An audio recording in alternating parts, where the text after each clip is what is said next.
Après 25 ans d'expérience, eh oui, de 1995 jusqu'à ce jour, Elton Store, l'unique shop congolais de Londres, la Grande-Bretagne, où il y a Londres, et ça la fierté à la communauté nabiso, et surtout, il y a un homme d'affaires congolais sérieux dans la diaspora. Oh yes, yes, yes, yes. C'est créé Elton Store et Sali Kakamoko, le sérieux, à quel na service qui t'a qu'on a client naïe. Avec ma produit naïe, où il y a première classe, il y a qualité supérieure. Oh, il y a ma bombe à mi Elton Store. Oh yes, mon cri mobile yeba. Ma maman à Londres va confirmer. Elton Store, c'est le berceau des produits cosmétiques. Il y a solo produits originaux. Et yes, les alipes perso à produits alimentaires, naturels et organiques. Au travers de nos produits cosmétiques, Eden Store détient le secret. Secret à solo, où il y a posé à maman moi c'est qui toko. Posé à moi sur Benza Basali Kolula, posé à moi sur Mobala Kotala et à Lembate. Posé sur Kotamboli, Masanga Sima. Eh oui, Yango ne va produire des comme la Eden Store. Il y a un produit alimentaire, où il y a Eden Store, Yango des secrets à cuisine à maman congolaise. Eh oui, Nyon se ko se pensa Mobali na yo ezali. Pondu, Matembele, Ngai, Ndole, Fumbwa, Ndunda, Bilembwe, Oyo nyonso penza, Oyo kubonga pona cuisine na wezali. Oh yes, yes, yes. Olingi mobali na yo asepela na yo libela na libela. Olingi mobali na yo atala kayo lokola mwasi azali kolula sika. Oh yes. Olingi mobali na si sabiloko nyonso tela kaye na mesa. Secret zali kaka moko. Elton Store.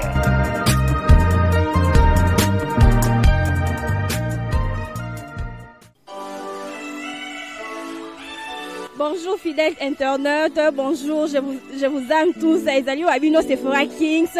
Il y a Tindika TV, Mikolo pour la retrouver na Tindika TV pour s'abonner et c'est juste votre bête à Tindika TV pour cause d'informations ezali précises, réelles na Tindika TV. Je vous aime tous. Tindika TV #1.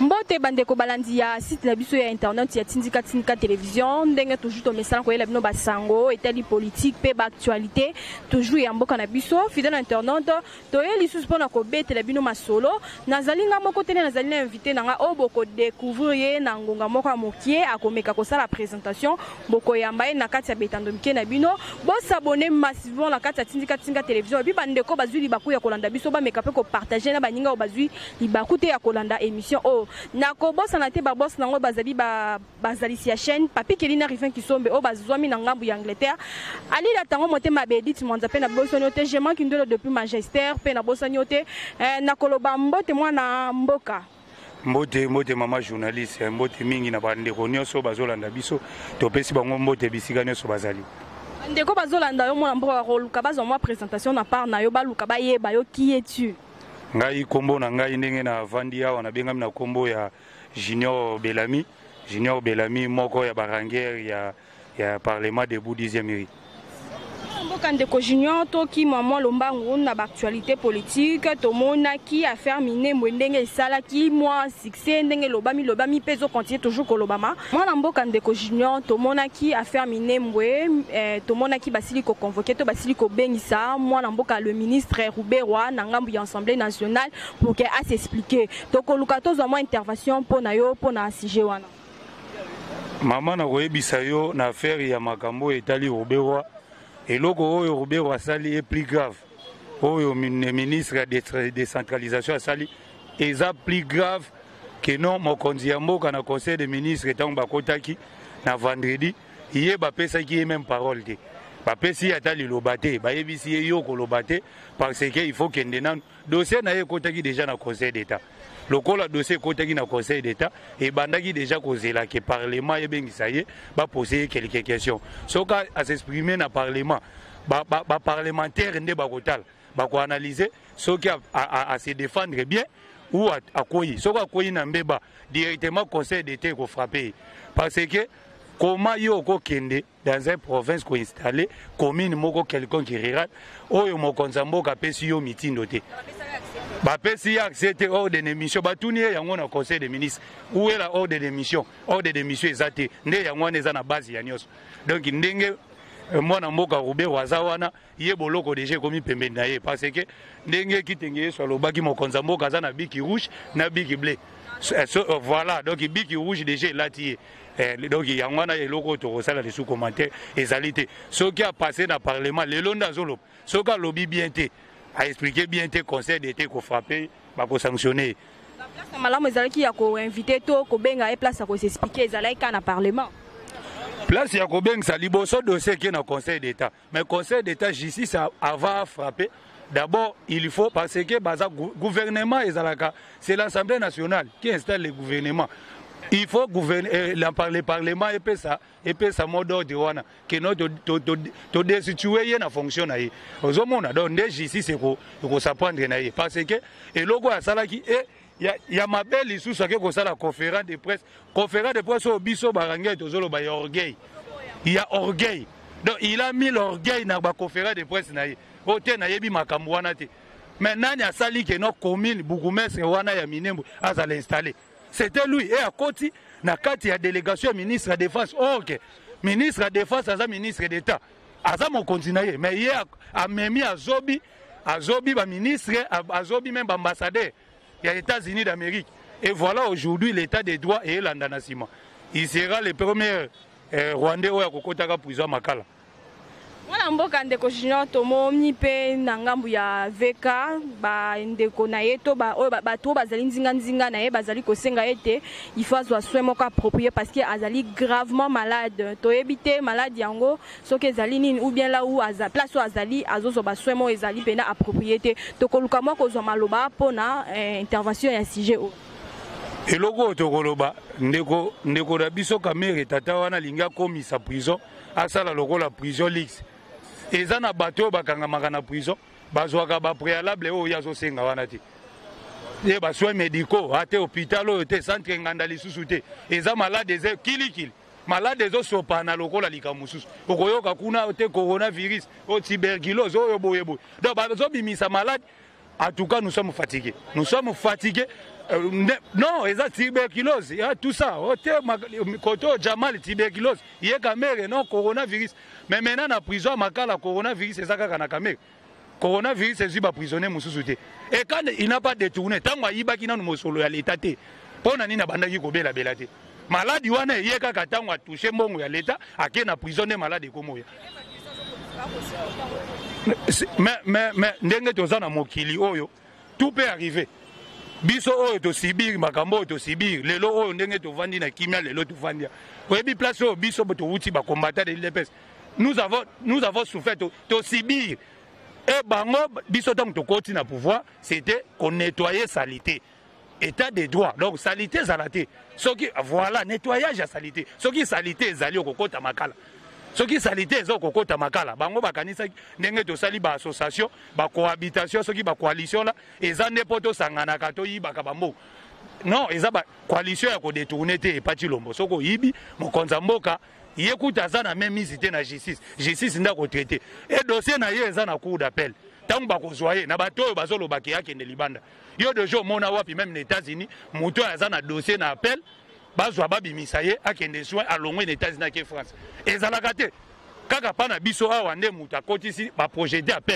appel nanu kutu bakati te akende soin libanda tolembi ba comédie wana mama to sengi ke état de droit justice ekende na dossier tina suka tozozela appel wana soki basali appel ba projeter appel ba juge bakokata soki asalaki mabete bakwakite bakwakite tata wana soki asali mabe akovanda na boloko ndenge mokonza mboka lobaki ntango azalaki na Goma il est le pacificateur donc que veut dire le pacificateur donc zala pacificateur non mais yango wana tozoloba mokonzi asilisaki mwa ba leçon dit ba buru e bandaki kolobama que non Caïn il a trahi Abel non c'est Jésus et Judas eli kopezaki Jésus et Judas donc eza Caïn na Abel était loin de là donc ngai tosali na yo coalition pas pour détourner pas pour que ça la même mise na ba trésor public ba mongo l'état mosolo ya l'état za ya l'état lelo tozomona ndenge makambo bakomo pesa biso na ba chiffre que non économie mboka ekomi stable économie mboka ezotambo nyonso wana eza pona pour l'état des droits où ils installés. Mais les bossons attendent il y a une politique en ambe Pablo Escobar, tout le bangote, ezalaki ndengeni, nana banda kolande la même dépense et ça la makanaka ta présidence. Nana banda ki kolande. Mais le logo yo kate présidence a dépensé autant, présidence a bimisi autant. Il y a un état de droit, démocratie, tout le monde est libre. Et les gens, les Congolais, les Congolais, au bazar à niveau, il y a qui vous topez si mbote ming. Koloba, ezamabe. Ceux qui te lobby, tu installé, JC cité, totel misam. Moga na biso na JC cité, moga yoke na kokufa. Na makambu ya ba communauté wana. Oyo kate communauté de Kivu, communauté de Kasaï, communauté de Congo central, communauté de tel coin, nous soutenons. C'est ça qui tue le pays. Si ceux qui te continuent à bongo mogo ekokufaka. Na ba communauté nous les ressortissants. Toboyi makambu wana soko. Voilà, toboyi yango J6, ceux qui osent mabete, patiki yo osa libre we kozongela makambu na yo ya politique. Mais ceux qui osent mabete okotika na prison. Ba centre ba hôpital minene eza na kati Kisasa eza na kati ya Congo. Et ko traiter maladie il faut ko kende libanda. Vous avez quelle intention? Ba mesana ko zwa baswe libanda ya mboka. Mais mokonza mboka eloko na koyebisa yo mokonza mboka banda akoti na pouvoir. Yo yoki déjà même moi si même mobana na ye ba keswe na poto. C'est ça l'exemple. Il faut peut-être ça la publicité ba hôpital na biso na kati ya Congo. Pourquoi politique wana ezaka ke no biso nde tokotaka ba mama ye mo biso nde tokotaka ba cinquantenaire soki ezali bango koyoka te même rime même kosu à Europe non nous sommes fatigués. Mboka ndeko Junior tomonaki 500 fictifs oyo IGF esile kosala musala nango esile kotia bango maboko na yebi te soko oyokaki yango tokoluka kozwa mwa maloba mpo nango yango tokoloba mama yango epinité yango wana bakotiseli biso ba 500 fictifs ya ba médecin. Donc IGF azolandela tuka tokopesa tata wana Gilles alengeti mbote makasi po tata wana apusana pembe na mokonza mboka pa sunga mokonza mboka alobaki atuka ngai na ye na IGF oyo pona sunga yo yango moni lelo ba résultat komo tombe 500 fictifs bazina ba musicien balanga nzembo bakomi na bango ba docteur ba médecin vous raisonnez imaginez donc bozi ba musicien bokotisi na kata ba médecin à l'état po bazwa kambongo à l'état plus de 360 millions de dollars américains aux échappé na caisse à l'état pour na makambo ba fictif o kene na ba enseignant ba fictif o ye côté ba médecin ba fictif. Donc désordre ambrobio o ba côté biso na kata moko nous sommes fatigués mais nous sommes des jeunesses conscients toza ba jeune o to la raté yango to lobaka donc toza ba conscient biso toza politique inde belé babar mukie donc to kolandela bango tina suka ba fictif wana ti to ko démanteler ba réseau wana ba mbongo wana ko zonga ka mena na caisse à l'état o komona tata moko non ezo zwa salaire prénom ezo zwa salaire poste no ezo zwa salaire kaka mutu moko maza na 3 salaire IGF fazawana kombo do yo moko zawana na nona poste na prénom na ezo zwa salaire kaka na baja à l'état ba société à l'état ba komisa yango ba boutique privée pour na ko enrichir ba famille na bango tout ça. Nous les Congolais là on n'a pas droit de vivre dans notre pays. Voilà mboka tomoni rentrée scolaire ndenge salami tomona ki tata école alobaki ete kelasi ezala ofele mais tozomona moi ba place misu bazali ko respecter te ba parents misu bazali ko se plaindre ba côté fourniture misu sava bana banda classe bazali ko senga bango ba compte ya ba minerval donc ezali ko sala moi pasi na ngambu ya ba parents oyo bazali ko tinda bana bango na kelasi to ebite soki ba école ngo misu bazali ko yokela tata école te ou comment to ko katozo moi intervention mon mboka. Bato yo bazo respecter mibeko ya mokonza mboka te nde bangwana bazana besoin ya souci à le peuple d'abord te parce que tant mokonza tie gratuité enseignement oyebi façon oyo mokonzi a aider ba famille ebele na kati ya mboka ezana ba parents mususu ba papa mususu na kati ya mboka na biso même ba mama azana moyen te ateka kaswati manioko na kingasani azana moyen te ya kotangisa mwana na classe mais la gratuité de l'enseignement eye ko aider ba famille ebele mais romona ba école mususu lokola ba vandi ba koti mingi na impunité ozomona de ba kota na salité salité comment lokola lamba na bango donc moyen ba mesana na logique yo ezate mais yango to lobi ba komesana pourquoi parce que nous sommes pas au pouvoir 5 ans nous sommes pas là 5 ans Nous ne sommes pas là même 10 ans. Donc nous sommes là, on va continuer cette vision-là pendant trop longtemps. Jusqu'à ce ça n'a pas passé. Et elle pense que non, nous sommes là pour 5 ans. Non, nous ne sommes pas là pour 5 ans. On va continuer cette méthode-là jusqu'à ce changer la mentalité à Batouana. Moi qui peut nommer mes chefs de la maison civile na kombo ya docteur Bruno Miteo ndenge to ebite mo mboka to kokoluka mo kozwa mo maloba pona to pesi papa wana ndenge mbote makasi wana za penza famille ya mokonza mboka ndenge ozoyoka kombo wana ezalinde proche ya Monseigneur Gérard Mulumba pe asonam donc mokonza mboka yango to lobaka maison civile ezalaka lau place ndaku ya mokonza mboka wana fo bacha mutu ya famille oya yebi famille bien donc ndenge mokonza mboka atie tata wana topesi longonia parce que ya yebi famille ya mokonza mboka très bien plus que nous autres parce que ba poste wana eza ba poste moko biso ba politique toko welela kate voilà wana eza ba poste moko bachaka toujours quelqu'un de famille c'est très important en tout cas to saluer yango topesi pe tata na biso wana losako to sengi asala mosala malamu azala na vision mokonza mboka alanda toujours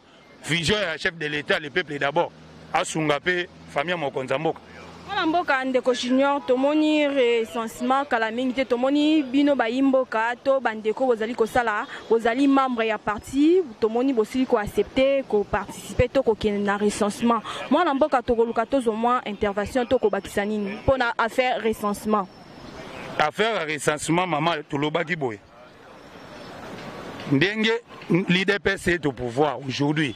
On ne peut pas faire des élections en brobio. Donc élections comme à la Kabylie. Vraiment, donc élections moko fabriquées à toutes pièces. Oh, Ebimi c'est libiso ba Janini Mabunda na l'Assemblée nationale. Ebimi c'est libiso ba Kimbuta. Yoko so mutu lokola Kimbuta. Tata wana Kimbuta o ya bomi villa Kinshasa na kobelela ka yango na caméra. Lelo akobima lisusu député national.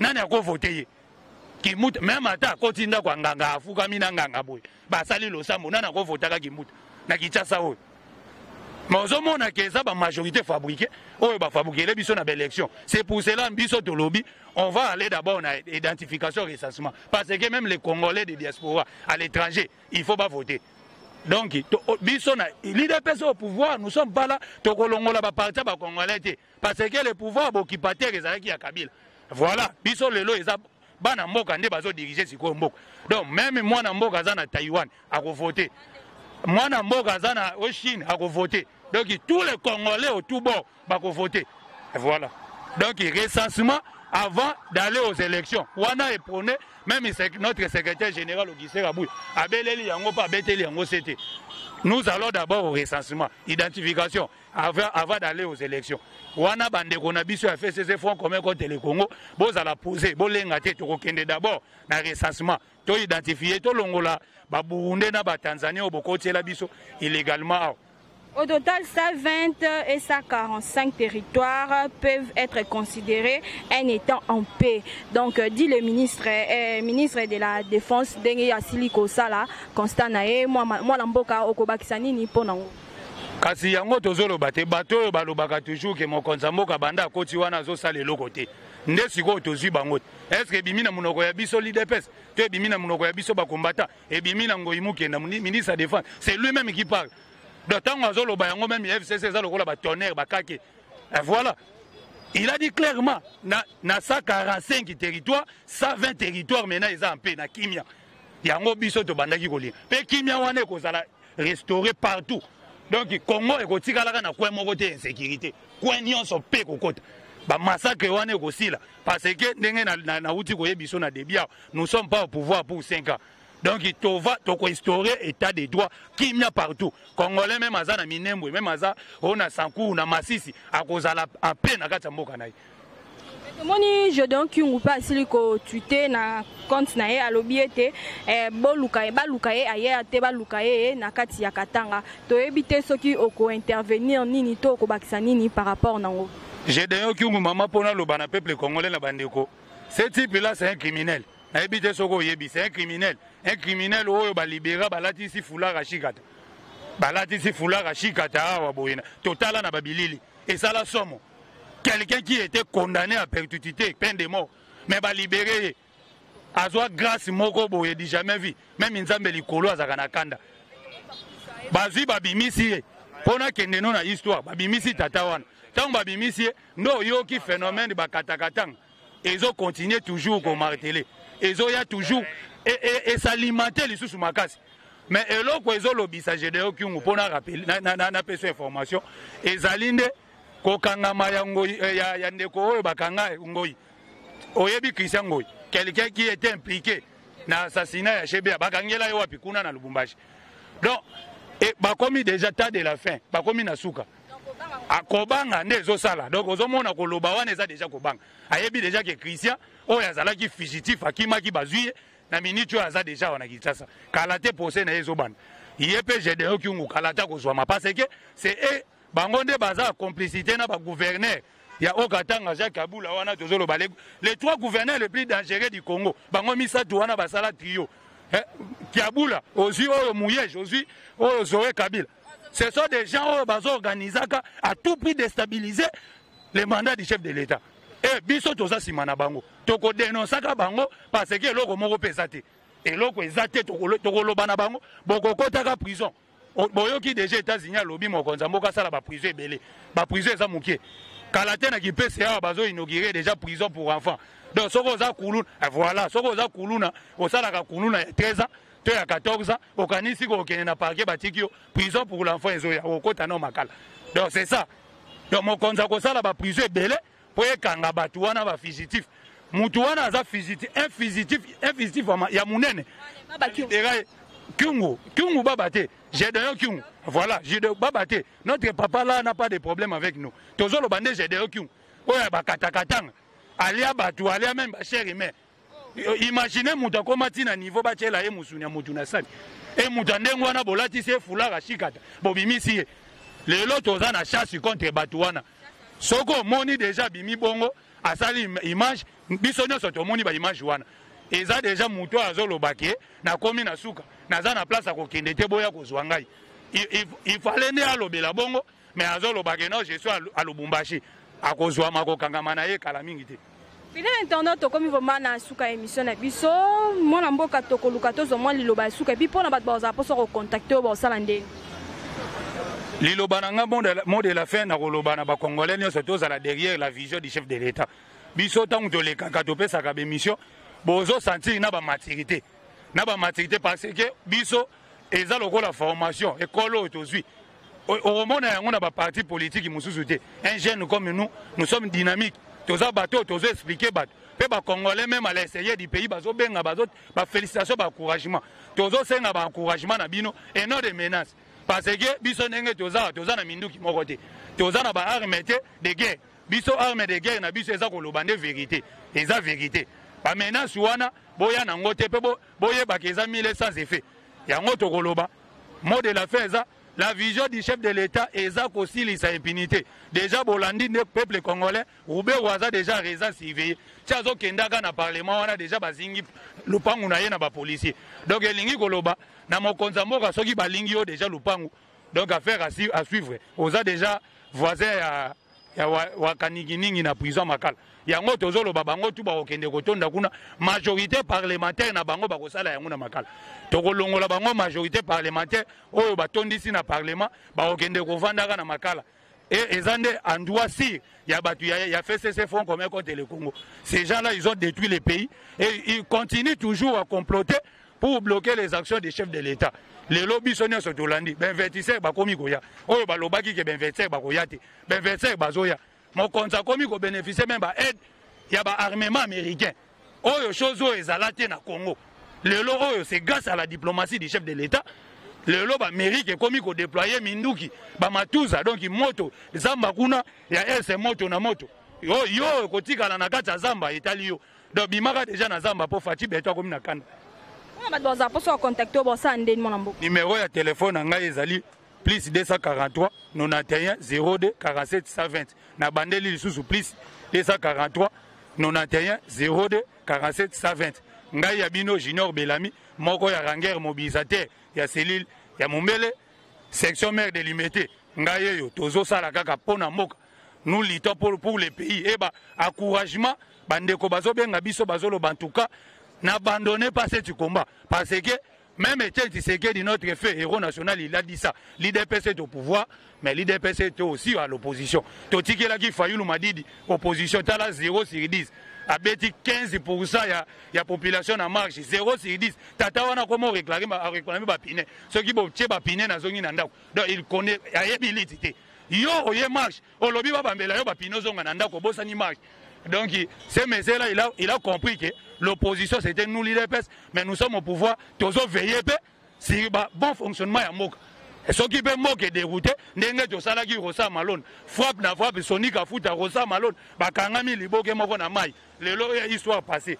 Yango na zolo banapesi ba congolais ne so bande kunabis, bozolanda biso libanda ya mboka na ba province, l'intérieur na Kasai, ba Congo central. Na niveau ya Kivu, to pesi bino mbote makasi to lingi bino mingi. Chers internautes, comme vraiment Nasuka, Nakobo Sanaté, le commandant Patrick Boulaboula depuis Paris, Nabosan Pété la Sivine Mianda, Maman Botinga Patience Dandu, caméraman Nanga chaque fois, ça toujours un assima pour contrôler Nyon, son Mike Blouza de Papa Normand, Nabosaniote, fidèle internaute, Tolobi, bye bye.